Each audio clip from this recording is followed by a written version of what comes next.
جب زندگی میں مشکلیں آتی ہیں تو انسان اکثر یہ سوچتا ہے میرے ساتھ ہی ایسا کیوں ہوتا ہے، میرے ساتھ ہی ایسا کیوں ہو رہا ہے۔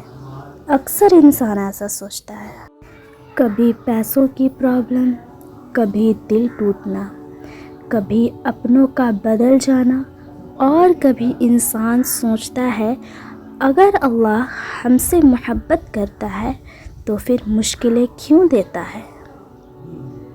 لیکن سچ یہ ہے ہر مشکل کے پیچھے ایک وجہ ہوتی ہے۔ سب سے پہلی وجہ، اللہ مشکلیں اس لیے دیتا ہے تاکہ انسان اسٹرانگ بن سکے۔ جیسے سونے آگ میں تپ کر اور قیمتی بنتی ہے، ویسے ہی انسان مشکلوں کے بعد مضبوط بنتا ہے۔ دوسری بات، کبھی کبھی اللہ ہمیں اپنی طرف لوٹانا چاہتا ہے۔ جب انسان بہت زیادہ دنیا میں کھو جاتا ہے تو مشکلیں اسے اللہ کی یاد دلاتی ہیں۔ آپ ہی سوچو، اگر زندگی میں مشکلیں نہیں آئیں گی تو آپ خود اللہ کو بھول جاؤ گے۔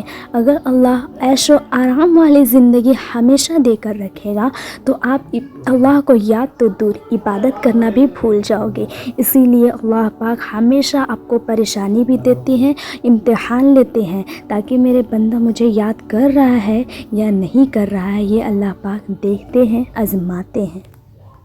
اکثر آپ غور کرنا، جب آپ کے سر پہ مشکلیں آ جاتی ہیں تو آپ اکثر اللہ کو ہی یاد کرتے ہیں، لیکن جب خوشی ہوتی ہے تو آپ بھول جاتے ہیں۔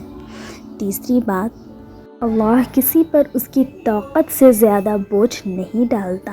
اگر اللہ نے آپ کو کسی مشکل میں ڈالا ہے تو اس کا مطلب ہے آپ اسے ہینڈل کر سکتے ہو۔ اللہ کبھی بھی انسان کو ایسا بوجھ نہیں دیتا کہ وہ انسان ہینڈل نہ کر سکے اللہ کی پریشانیوں کو۔ اللہ رب العزت بہت ہی رحم والا ہے۔